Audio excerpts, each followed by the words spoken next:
Sekarang kita ada di WA Farm. Dan saat ini saya lagi dalam perjalanan menuju ke keluar daripada lahan WA Farm. Nah, ini sore dan kita bisa menikmati suasana sore hari di tempat ini. Nah, dalam perjalanan pulang ini saya ingin mencoba untuk bercerita tentang bagaimana awal mulanya ada di WA Farm ini. Jadi di dalam tahap awal itu lahan yang ada itu dikontrakin ke orang 1 tahun itu 2 juta rupiah, karena itu adalah tanah sawah dan biasanya ditanam jagung yang bisa jadi setahun itu 4 kali panen. Jadi kalau 4 kali panen kayak gitu berarti sewanya itu 1 kali tanam itu kira-kira 700.000 gitu ya. Nah, 700.000 itu 1 petak. Nah, itu luasnya kira-kira 2100 gitu ya, kira-kira ya. Ya, 2100. Nah, di dalam lahan yang ada itu dulu dikontrak ke orang, terus kemudian mendapatkan bagi hasil. Kalau misalnya padi kayak gitu ya udah dapat jatah padi berapa kilo. Terus kemudian kalau jagung ya mungkin tidak dirupakan jagung tapi dijual. Terus kemudian hasilnya itu dibagikan dalam bentuk uang. Nah, terus kemudian lama-lama ya udahlah, waktu itu yang punya itu sebenarnya menjual tanahnya itu kepada ibu mertua saya. Nah, terus kemudian dengan yang ada itu bagi hasil awalnya ya, dia yang bekerja, dia yang ngatur semuanya, hasilnya berapa ya udah dibagiin gitu, dibagi. Terus kemudian mungkin dirasa sistem itu kurang bagus atau kurang tepat kayak gitu karena ada plus minusnya. Pada akhirnya ya udah 1 tahun 2 juta saja kayak itu.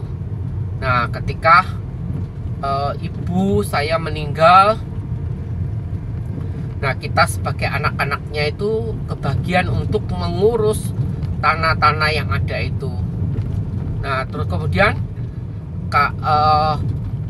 terpikirlah oleh saya itu bahwa bagaimana kalau kita coba usahakan sendiri, ya kan, dengan misalnya kita pakai untuk ayam, ya kan, untuk kembang biakan ayam. Karena itu pertamanya gitu ya. Saya waktu itu nggak kepikir tentang entok gitu. Yang ada itu entok itu makannya banyak. Nanti sumbernya itu dari mana kayak gitu. Sehingga waktu itu ayam yang kepikir, dan ayam terus kemudian juga lele kayak gitu. Nah, pada akhirnya kita menemui penyewa yang terakhir itu. Nah, dari penyewa yang terakhir itu terus kemudian kita coba untuk bicarakan kalau ke depan itu kita mau pakai sendiri, kita mau atur sendiri, tanami sendiri kayak gitu. Kita mau coba-coba dan untungnya gitu, yang yang penyewa yang terakhir itu juga oh ya gak apa-apa, nggak ada masalah kayak gitu, karena dia punya tanah kelolaan itu juga banyak, mungkin 5 atau 6 petak kayak gitu. Dan hebatnya itu dikerjakan sendiri gitu, karena dikerjakan sendiri ya kosnya itu jadi lebih kecil kayak gitu. Nah itu awal-awal sih mungkin yang terpikir oleh saya itu bahwa jaraknya ini yang jauh ya, bahwa jaraknya itu dari rumah bisa 35 sampai 40 menit kayak gitu, dan itu kan waktu yang cukup panjang ya kayak gitu. Nah itu cuman kan kalau misalnya para penonton itu memperhatikan channel ini untuk video-video yang kemarin itu ya, dimana saya bercerita tentang ayam itu, ya tentu ini bukan pengalaman yang pertama bahwa saya melakukan perjalanan yang jauh ke tempat kerja gitu. Karena pada waktu itu untuk ke kandang ayam itu ya hampir sampai 1 jam ya kan. Cuman ini sekarang kurang dari 1 jam, 40 menitan, 40 sampai 45 menitan kayak gitu. Nah itu yang apa namanya, yang ada. Sehingga bagi saya bukan kali yang pertama kayak gitu. Kalau jarak yang jarak tempuh ke tempat kerja itu sekitar sejam lah kayak gitu, itu bukan hal yang pertama gitu. Saya udah pernah melewati hal-hal kayak gitu di masa yang lampau. Nah ya udah, pada akhirnya saya sih ya banyak tirakat, banyak mencari tahu kayak gitu ya, apa-apa saja yang apa namanya yang diperlukan ya kan, pengetahuan apa, karena semuanya itu saya juga nggak tahu gitu. Ayam yang dulu itu kan ayam yang saya pelihara itu kan ayam boiler, ayam penggemukan ayam pedaging yang diambil dagingnya. Nah saya kepingin itu mengembangkan, pada waktu itu ide awalnya itu mengembangkan ayam Jawa kayak gitu, mengembangkan ayam Jawa itu kita apa namanya besarkan, terus kemudian kan mungkin sekarang lagi ngetren ya makan ayam goreng, apa namanya, ayam kampung itu kan menjadi satu tren gitu, ketimbang misalnya ayam pejantan atau ayam boiler untuk dipakai sebagai ayam goreng. Sebab itu saya berkepinginan untuk bisa mengembangkan ayam ini. Nah terus bagaimana tentang ayam itu ya, bisa mengikuti ceritanya di video yang apa namanya yang sudah ke gitu. Nah ya udah, saya pada waktu itu ya udah belajar apa yang ada, kemudian dia coba ke sana kemari kayak gitu, mencari tahu bagaimana perkembangannya dan sebagainya. Nah, di awal-awal itulah saya bertemu dengan yang namanya Bapak Tarjo itu. Nah Bapak Tarjo inilah yang memberikan inspirasi gitu kepada saya. Kalau kita lihat di ladang itu pinggir-pinggirnya itu saya tanami rumput pacong namanya. Nah rumput pacong itu ide dari Pak Tarjo ini. Di awalnya saya pikir mau kasih apa ya kayak gitu ya, ya kan sebagai pembatas kayak gitu ya, sebagai pembatas itu mau dikasih apa kayak gitu. Kalau misalnya ada yang usul dikasih apa namanya, pohon waru kayak gitu.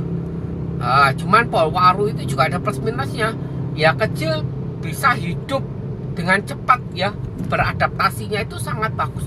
Cuman kalau misal udah jadi pohon puluhan tahun itu apa namanya, akarnya itu bisa kemana-mana, dan pohonnya itu besar, daunnya itu besar lah, apa namanya, dahannya itu juga bisa apa namanya, sangat lebat sekali, dan mungkin akan mengganggu sebelah ya kan, mengganggu yang ada di lahan yang lainnya, sehingga mungkin bisa dikomplain kayak gitu, sehingga itu enggak cocok.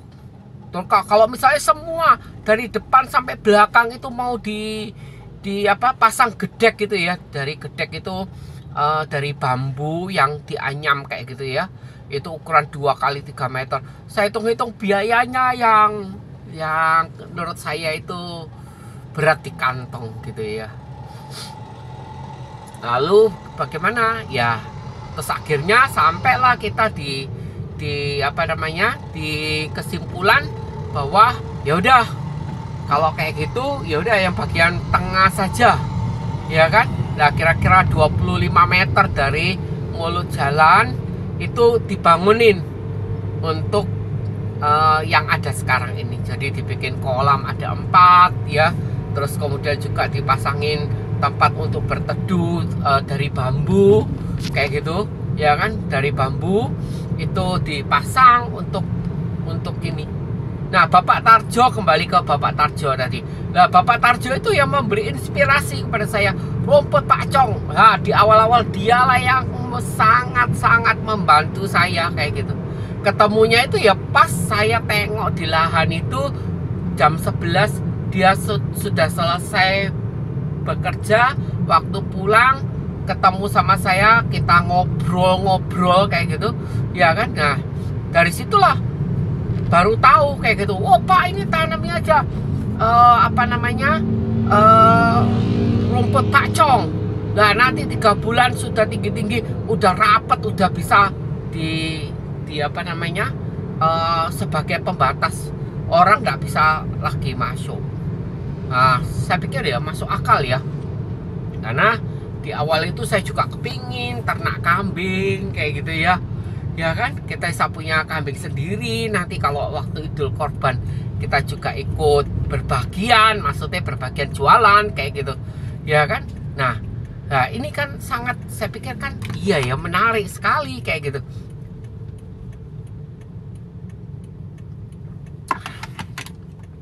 Itu kan sangat menarik kayak gitu ya. Jadi kambingnya itu dikasih makan dari dalam kandang sendiri kan, kita sudah tersedia rumput ya ada di sana, terus kemudian pakcong itu sebagai makanan utamanya.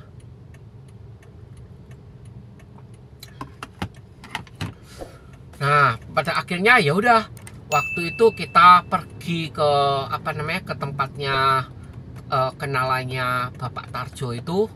Nah, di sana kita beli satu batangnya itu 100 rupiah. 100 rupiah waktu itu 100.000 ya, sehingga saya dapat 1000 batang kayak gitu. Nah, 1000 batang itu ditanam di seluruh area lahan itu. 1000 batang itu. Ternyata itu masih bisa kurang ya, 1000 itu waktu itu, sehingga beli lagi 50.000. Jadi 1500 batang itu yang ada di sana, ditanam di sana itu rumput pakcong itu. Dan beneran, karena waktu itu musim ya, ini bulan Agustus ini 1 tahun ya, genap 1 tahun dipakai. Nah, pada bulan Juni ya, Juli lah kita mulai kerjakan itu, kita mulai bangun semua itu bulan Juli, kira-kira 1 bulan itu selesai. Nah, terus kemudian di bulan Agustus saya masih ingat sekali ya kan, di bulan Agustus itu pas setelah tanggal 17-an kayak gitu, 17 Agustus kira-kira loh ya. Itu nanti di lain kesempatan saya akan bercerita apa yang terjadi di tanggal 18 Agustus tahun 2022 itu. Itu masih ada orang bekerja sih di sana. Masih ada orang yang bekerja kayak gitu. Ya kan? Nah, singkat cerita ya, semua pinggir itu ditanami sama pakcong itu. Dan nunggu pakcongnya kan butuh waktu ya untuk bisa berkembang kayak gitu. Dan saya berterima kasih kepada Yang Maha Kuasa, karena saya itu pada waktu saya ke sana, saya itu dipertemukan gitu dengan yang namanya Pak Kaji, Pak Sunardi itu diperkenalkan kayak gitu. Lah dia lagi tengok di sebelah lahan saya itu, persis di sebelah lahan saya. Lah dia ada di situ lagi tengok jagungnya itu. Terus kemudian ya udah kita berkenalan di situ. Oh ternyata lah Pak Nardi ini itu adalah keponakan daripada lahan yang dibeli oleh ibu saya. Jadi ibu saya itu beli dari seseorang yang namanya Pak Jenny itu, ya kan? Nah, dia lah Pak Kaji atau Pak Nardi ini, panggilannya Pak Kaji itu keponakan daripada Pak Jenny. Nah, sehingga pada saat itu saya diketemukan dan ternyata dia mempunyai tukang, ya kan, dia punya para pekerja-pekerja yang ada itu, salah satunya itu ya Bapak Tarjo ini. Ya sangat kebetulan yang tidak kebetulan ya. Kalau kita percaya kebetulan ya ini kebetulan. Kalau misalnya kita nggak percaya kebetulan, segala sesuatu itu ada yang mengatur, maka ya tidak ada yang kebetulan kayak gitu. Lah saya dipertemukan, terus kemudian dikasih waktu setelah ini Pak nanti ini selesai kayak gitu. Nah saya ceritain maksudnya itu kayak apa, rencananya seperti apa, saya utarakan. Saya kepingin punya kolam dari tanah itu 3 kali 5 meter itu sebanyak 4 kayak gitu. Dan pada waktu itu saya gambar-gambar apa dan sebagainya, udah ngerancang kayak gitu. Dan itu terus kemudian oh ya udah kayak gitu lah. Ketika udah musim tanamnya selesai kayak gitu, semua udah selesai, ya udah diperbantukan kepada saya ya, Pak Min lah, Pak Pardi, Pak apa namanya, Pak Waldi, terus kemudian juga Pak D Warjito. Nah itu ya kan juga Tarjo. Nah itu semua adalah tukang-tukang daripada Pak Kaji ini yang diperbantukan kepada saya, sehingga ya saya bisa apa namanya, bisa mengerjakan yang lahan yang ada di sana itu, ya kan. Nah itu apa namanya, yang pertama saya juga nggak tahu nanti kalau di sana itu tukangnya pakai siapa kayak gitu. Saya juga ada kenal sih ya orang-orang yang dari Nganjuk itu, apa mereka yang mau dipanggil seperti itu. Tapi ternyata ya udah, kalau misalnya yang orang-orang yang dari luar daerah yang dipanggil kan tentu aja mungkin lebih mahal, mesti menyediakan tempat tidur dan lain sebagainya. Nah untung saya bertemu dengan Pak Nardi ini atau Pak Kaji ini, sehingga sama dia dengan sukarela, dengan senang hati, dia juga kepingin membantu, mengingat apa namanya, ibu saya ini yang membeli tempatnya daripada paman daripada Pak Nardi ini. Nah, sehingga mulailah orang-orang bekerja di sana, bikin sumur, bikin apa namanya, bikin kolam tanah 3 kali 5 kayak gitu kan, sampai berapa hari kayak gitu kan. Nah di dalam apa namanya, di dalam masa pengerjaan semacam itu, karena itu kan membutuhkan waktu, mungkin bisa sampai 2 mingguan kali ya waktu itu ya.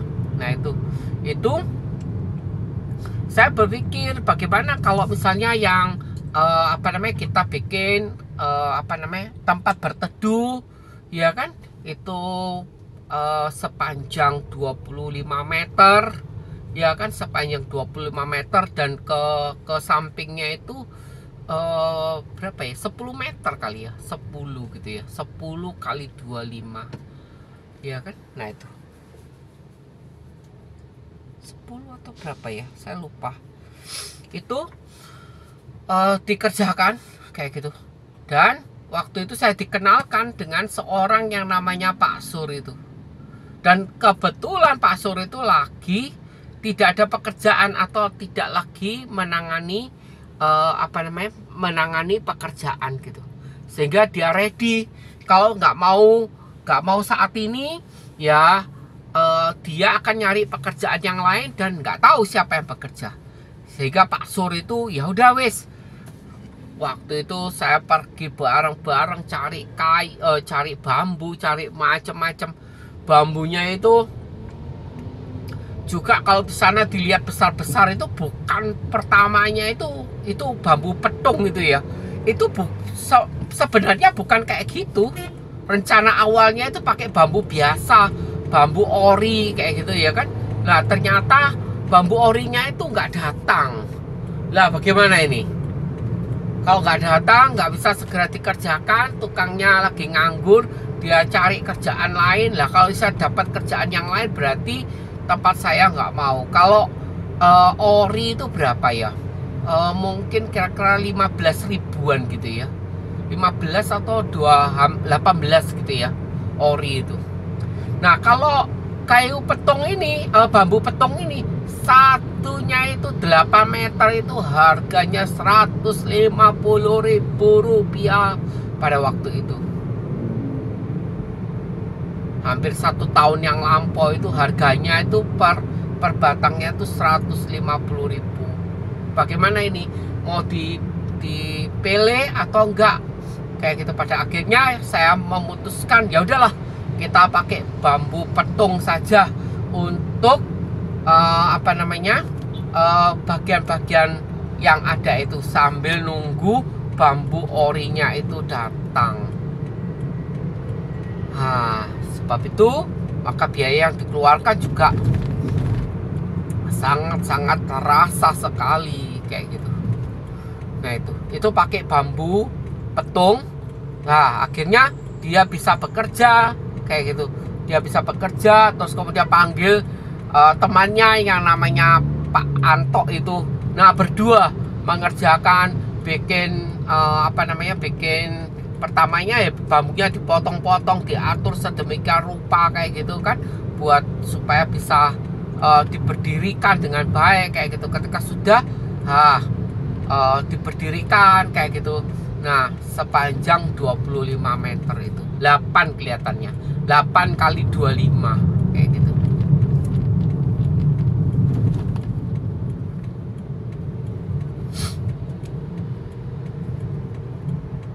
Nah itulah pengalaman yang bisa saya bagikan ya mengenai yang ada di sana itu.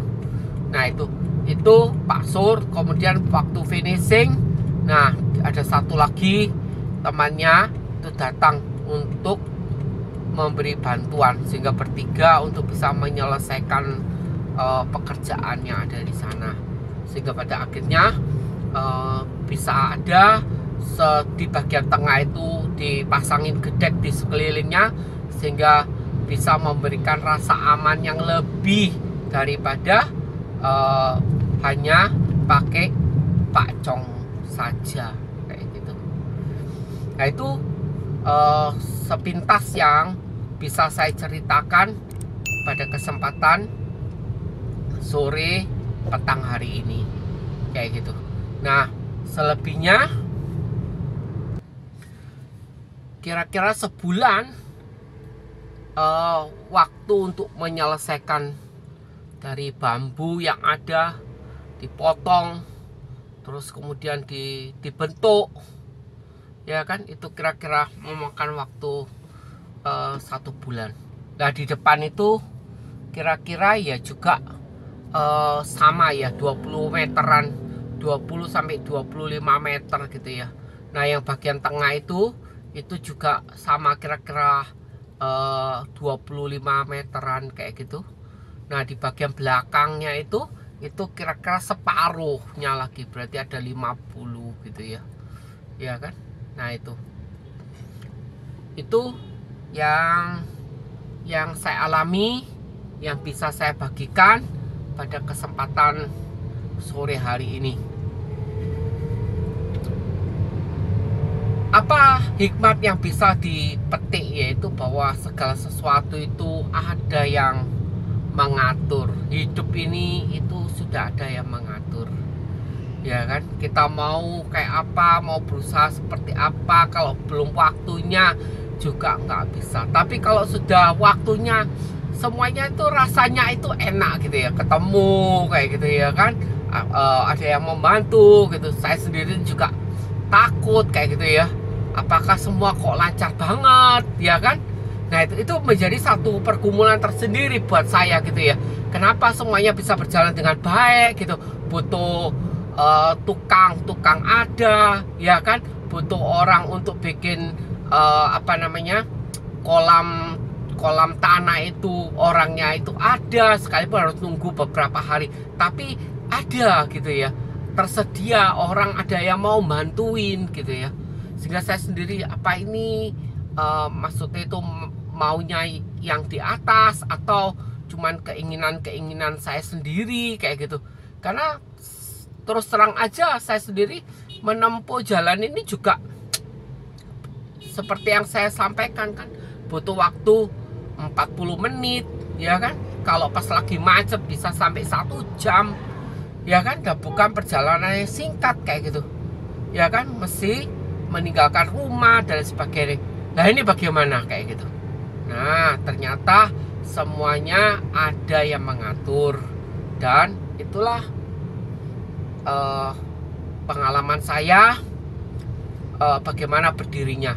Habis berapa itu kira-kira semuanya itu untuk bangun-bangun itu ya mungkin sekitar 80 jutaan gitu kali ya, 80 sampai 100 gitu ya, biaya yang dibutuhkan itu.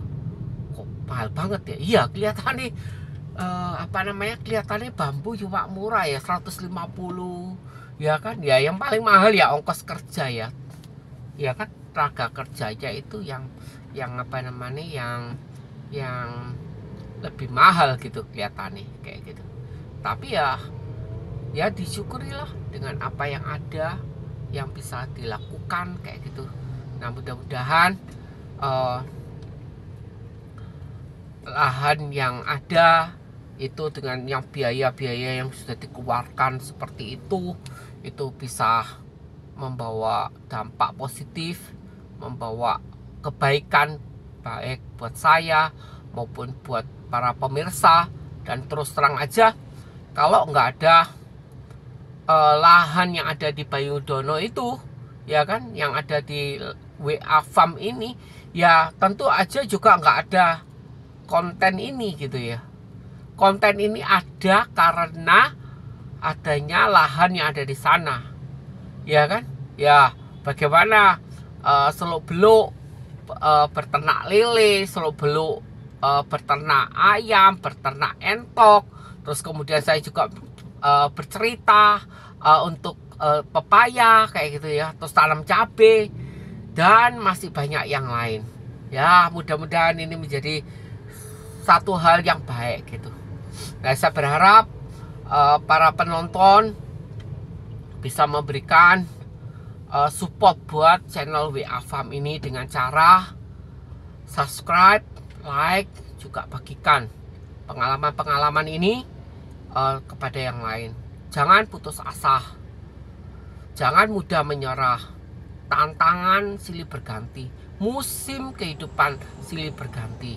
Tapi kalau kita punya hal yang ingin dikerjakan ya, dan kita terus bergumul, saya yakin dan percaya dengan pertolongan dari Tuhan Yang Maha Esa, maka kita akan mendapatkan hasil yang baik. Kalau kita merasa dengan kekuatan kita sendiri, hitung-hitungan di atas kertas semua sudah berhasil, sudah masuk, sudah apa. Kalau kita cuma hanya berpikir seperti itu tanpa menyertakan Tuhan yang kita percaya, maka ada banyak hal yang kadang-kadang kita nggak pikirkan gitu ya. Tapi kalau misalnya ini yang kita lakukan itu adalah menurut kehendak yang maha kuasa, maka kita akan selalu dimudahkan jalannya. Ya itu aja ya, terima kasih buat kesetiaannya untuk terus ada di channel WA Farm ini. Dan saya kepingin senantiasa memberikan manfaat buat para penonton WA Farm ini supaya makin baik. Dan doa saya buat para pemirsa yang menonton channel WA Farm ini diberi kemudahan, jalannya dilancarkan, usahanya lancar, keluarganya bahagia, apa yang dikerjakan semuanya berhasil. Oke, sampai di sini dulu. Jumpa kita akan ketemu dalam cerita-cerita yang lain untuk menemani perjalanan yang ada ini. Oke, sampai jumpa.